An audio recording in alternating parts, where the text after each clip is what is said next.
Chris Tomaszewski, who is the project manager for this huge project that PennDOT's been involved with here. It's a $43 million project. $43 million. We want to kind of give you an overview, some of the nuts and bolts on what this project is going to look like.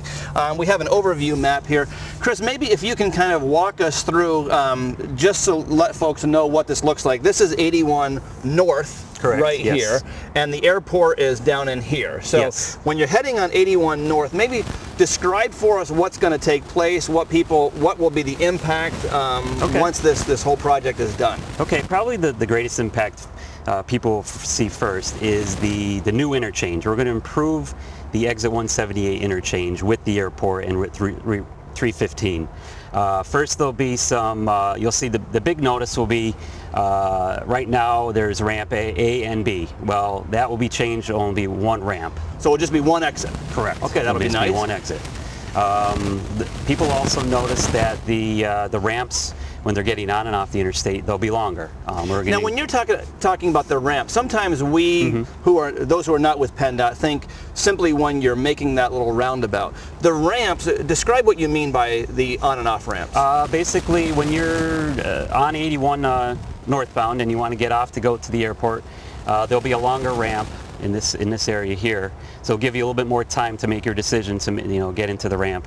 And then you'll travel down and enter into one of the 3 roundabouts. And what is the reason for increasing the length of the ramp there? Safety. Okay. Safety, yes. So Representative Carroll before was talking about that this road will have an economic, he's talking about the economic benefits to it. He was talking about the fact that it will help mitigate some of the traffic concerns, but there's also the safety aspect of this as well. Okay. Safety is a big part of this project as well. So when I'm driving up 81 North and I'm heading at 60 miles an hour and there's a truck on the tail behind me, I know right now when you have to kind of you're going along, you have to pull over real fast and hope that he sees your blinker, and then slow down real fast before you make that real big loop around. Correct. That will be eliminated. That will be eliminated, okay. yes. That's a really those ramps will be a lot longer. Good, okay. You'll be able to make your decision, you'll be able to slow down and get off the interstate a lot safer than it is currently. So we're extending the off-ramp by a little bit, and then the on-ramp to south, and this would be the on-ramp to north. Correct. Okay, Those and then so we're extending all 4 north and south, on and off, all 4 are being extended. Yes, all 4 will be extended. Good. What else will be happening? Then probably the biggest impact you'll see is the 3 roundabouts that will be constructed. Okay. This will be the area's first roundabouts. I know people, once they hear roundabouts, they think of the old traffic circles in New Jersey. These are totally different than those. These are modern roundabouts. Basically, once you get into a lane, these roundabouts will be well signed. There'll be pavement markings throughout. So you get into the lane, you know where you want to go. It'll basically take you where you want to go. Okay. We found that at PennDOT roundabouts are a safer, more efficient way to handle traffic at intersections. We always safer look at why? this. I mean, people look and they say, you come to a traffic signal and it's red, you stop, it's green, you go. That seems like the safest way, or a stop sign. Why do we say that roundabouts are safer than the traditional stop sign or traffic signal? Well, unfortunately, we have with traffic signals is people running through red lights. Okay. So when you're flying through those at 30, 40 miles an hour, you get a bad accident. Okay. Whereas with a roundabout, traffic continuously moves, and if there happens to be a swipe accident, it will be at a lower speed. Okay. So there'll be less of a case that you'll have major so even when there accident. are accidents, there'll be you might lose a mirror instead of losing a life. Correct. Okay. Correct. That's fair. Yes. So basically, what you'll see is if you're on 81 going southbound and you want to get so off, that's coming from your direction, my direction. Okay. To your direction. Southbound. You'll take the new off ramp, and you'll hit the first roundabout, which will be a single lane roundabout. It'll be very easy to maneuver through. And then you'll enter into the second roundabout. And if you're going to go to the airport, you just follow the signs and it'll take you around and go back under 81 into the third roundabout and right to the airport. So if you're coming from, say, the Clark Summit, Scranton area to go to the airport, you'll go through 3 roundabouts. You'll go through 3 roundabouts, okay. Yes. How about when you're coming from south heading north? From southbound, you'll basically just take the off-ramp. You'll go through the roundabout slightly, and right to the airport. It's more of a direct shot to the airport. So the folks in Luzerne County, they just hit one roundabout. Correct. And those up in Lackawanna, they have the 3 roundabouts. So they have more fun coming from Lackawanna County. All right, so what else? What other changes? There's a new road. Representative Carroll is talking about a new road that will be going back to the Grimes Industrial Park. Yes. That's here, right? Is that this the new road? This is the new Navy Way road. Currently, Navy Way is only a small little portion. Okay. We're actually going to extend it right past the existing Navy Way building. Right about through, we're almost standing in the middle of the road here. Okay. So this will be, we'll be standing in the new road. Okay. Yes, you'll come right through. It will be a 2-lane facility with a climbing truck lane because there'll be some hills through here. Okay. It's about approximately 1.5 miles to 2 miles long. 2 lanes in each direction?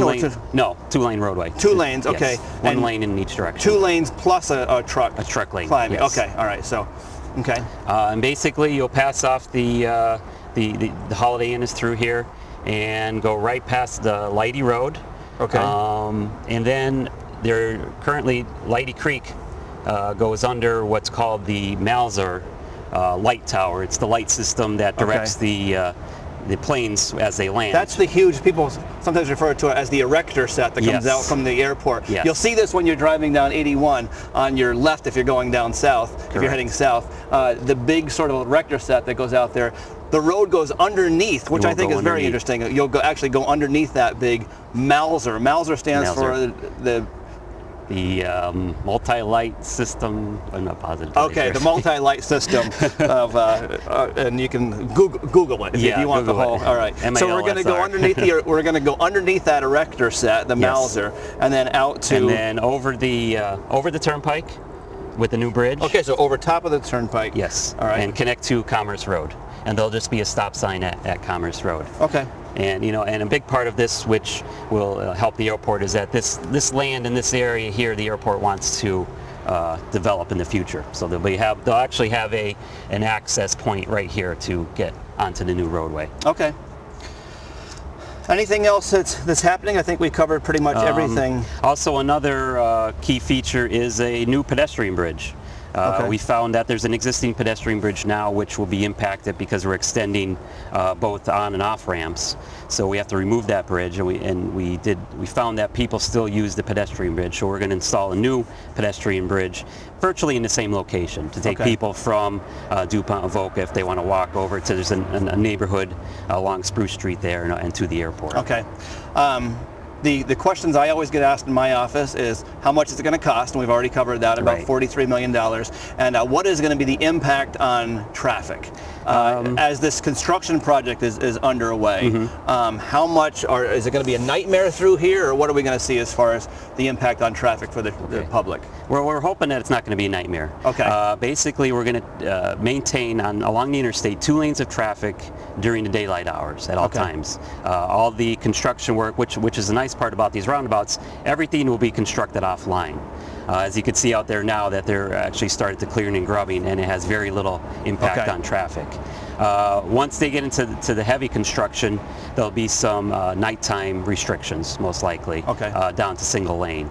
And I guess anytime that you're putting in new roads, obviously that has no impact because there's not a road there already. And I see that a lot of the work is in areas where there's, you can see out here already they're doing the work in the middle of a field, essentially putting some of these roundabouts in. So it won't be a huge impact. It shouldn't be a huge impact. Along 315, you'll notice that they'll be down to single lane in certain areas now.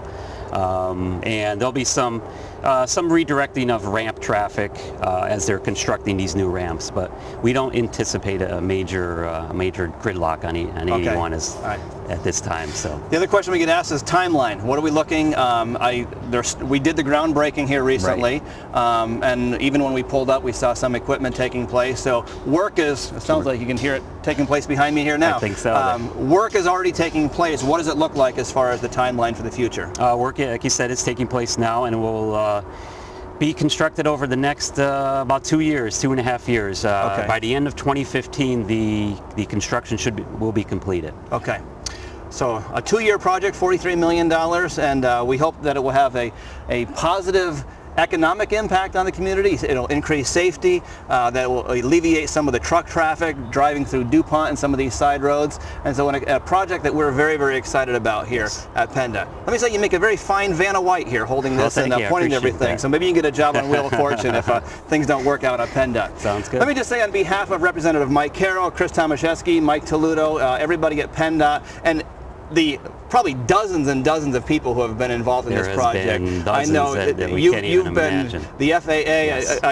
You've kind of run through some of those people with me, and numerous organizations from the federal government to the state government to local governments to the airport, the FAA, the Navy. I mean, it's just you name it, and they've been involved. Any agency you name it's been involved in this project. The EPA and everybody and their brother and their cousin has been involved in Yes. this project. So, just on behalf of everybody who's taken part on that with this project, again, thank you so much to Representative Mike Carroll for his work on this project, and it's a project that we look forward to starting. And if anybody has any questions whatsoever, they can call our office on 963-4044 if you have any questions on this or anything else related to PennDot, and we'll try to get the answers. Well, Mike, this is a huge project that we're doing here, and it's been educational and very interesting and fun to kind of get an overview of what it is that's taking place. So let me just say thank you for helping to put this together.